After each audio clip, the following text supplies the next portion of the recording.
Hello and welcome to Pock and Rob. In this video I am continuing my series ranking the tracks of the Beatles studio albums. This is part 4 and therefore it's 1964's Beatles For Sale. It has been argued that no band in history has ever had the kind of year that the Beatles had in '64. They kicked it off with I Wanna Hold Your Hand hitting #1 in America. They went over to America. They appeared on the Ed Sullivan Show, one of the most watched broadcasts in history. They're making a film, Hard Day's Night, which was released with its attendant soundtrack album, which is a stellar record.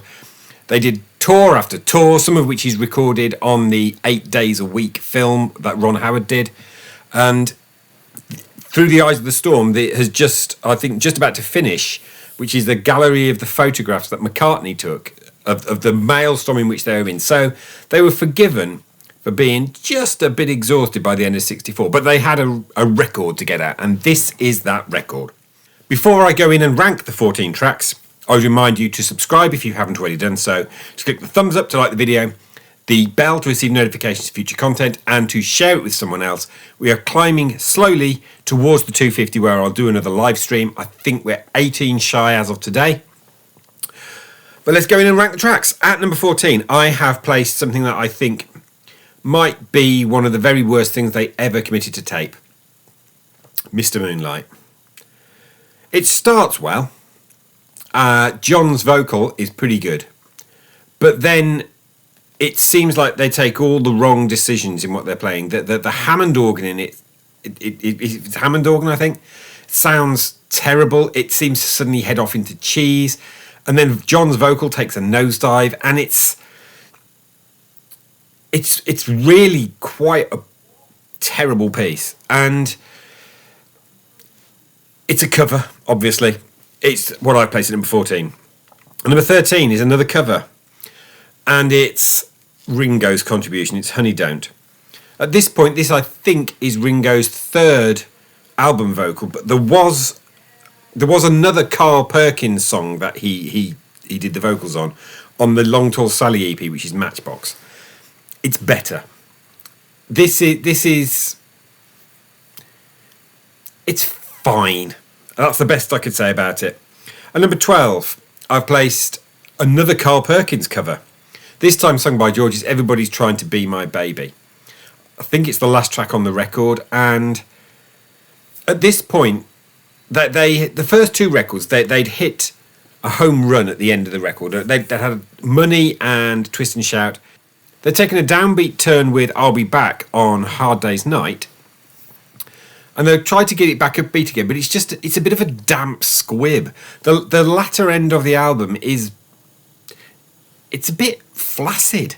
And the tiredness really is writ large at this point on the record. Everybody's Trying to Be My Baby at number 12. At number 11, I placed Kansas City, Hey, Hey, Hey, Hey. This is Paul McCartney's vocal. Interesting. In the bottom 4 tracks, there's a vocal done by each one of the 4 Beatles. That's interesting. I noticed that. There's nothing wrong with Kansas City. Hey, hey, hey, hey, hey. It's a really good vocal. It's a really good performance. But there's better stuff on Beatles For Sale. And it's, again, fine. At number 10, another cover. Rock and Roll Music. This is a Chuck Berry song. It's John singing it. It's the kind of thing that they could throw out in their sleep. It's something that they had obviously honed over years and years of playing it live. And it's, again, fine. So it's 5 covers so far, out of which this album gets criticism for its plethora of covers, but there's only the same number as with the Beatles and Please Please Me. It's just that they don't feel as inspired. And number 9 is another cover. It's the 6th cover, and it's Words of Love. I love Buddy Holly. I think Words of Love is a great song anyway, and I love the harmonies between John and Paul in this and their shared vocal. It's the best of the 6 covers. But the Beatles were ready for better things. The previous album was entirely Lennon and McCartney written. This album felt like a step back when you listen to it. But their material, unlike perhaps on the first two albums, where there's a few duffers, their material is all better than the covers. And let's go into that now. So we could have actually just saved a lot of time and said the bottom 6 are all covers, because the top 8 are all Lennon and McCartney tracks. And at number 8, the weakest of them is Don't Want to Spoil the Party. It's not a great Lennon and McCartney song, but it is good enough. But number 8, I Don't Want to Spoil the Party, a weaker Lennon and McCartney track, but it is better than all the covers. At number 7, Every Little Thing. This is actually really quite an elegant little song, and the music in it it's really, really good. I think this is one of those forgotten gems of the early years, and perhaps it's one of the last vestiges of the style of songwriting that they were in 63, 64, because there's a stratospheric leap coming. People think that the stratospheric leap is Help to Rubber Soul. I think it's actually Beatles For Sale to Help. That there's something clicks there. I think that's where the big shift happens. Every Little Thing, number 7. At number 6, the second track of the record, I'm a Loser. It's a good song, a really good song. Why is it only number 6, though, for me? And I think it's because it's a little bit navel-gazing. And John's on something of a downer. Can you blame him after 64? And I'm a Loser is the epitome of that down. Remember, this album opens with No Reply, quite a negative song. Then you've got I'm a Loser, a really negative song. Then you've got Babies in Black, an unremittingly negative song. It's quite a downer open to an album. Really downer. No wonder people thought they were tired. I'm a Loser, number 6. Number 5, What You're Doing. Now, this would not have been in the top 8. This would have been probably outstripped by Words of Love, were it not for the fact that What You're Doing for me got completely reclaimed by the Love Project. If you haven't heard it, the Love Project mashed this song with Drive My Car and Wait. And they blend perfectly. I would not have been upset had they released that mash up as a single from Love, because I think it was brilliant. It was so on point. And it's an absolutely great little song that Paul wrote.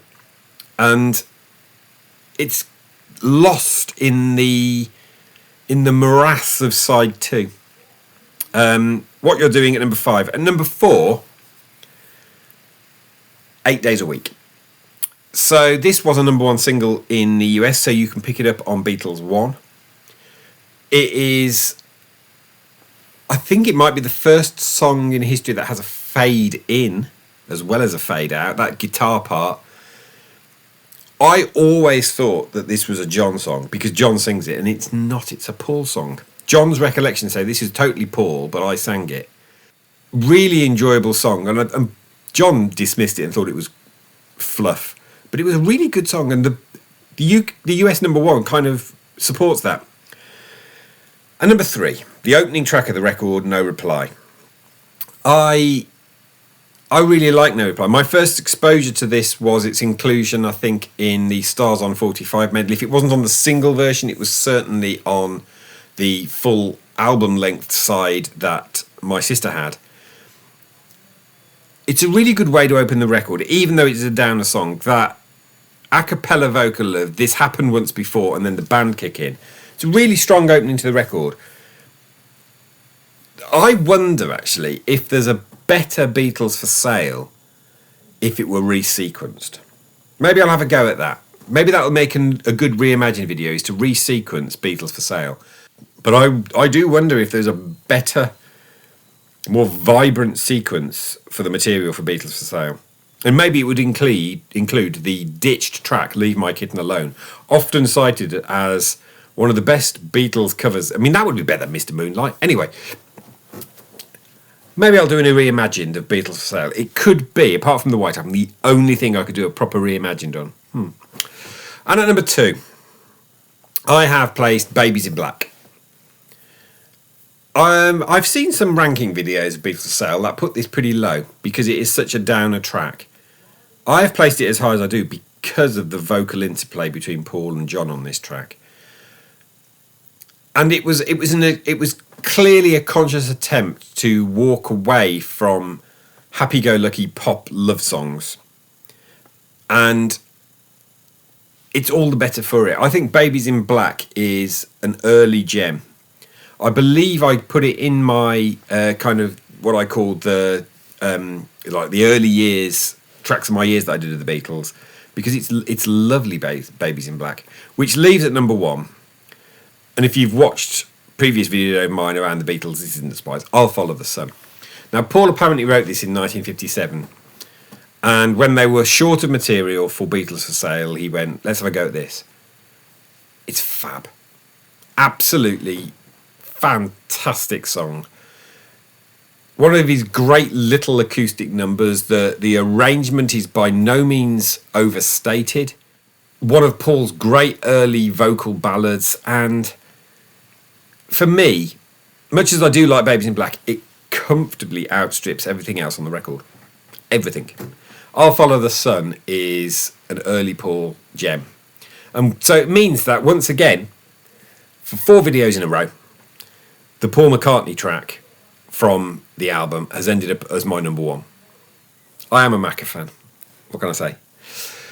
So that concludes my rundown of the tracks of Beatles for Sale. It is definitely on my lower level in terms of the rankings of the Beatles albums, but even the Beatles' weaker albums are better than most of the other albums out there that were both contemporaneous and of now.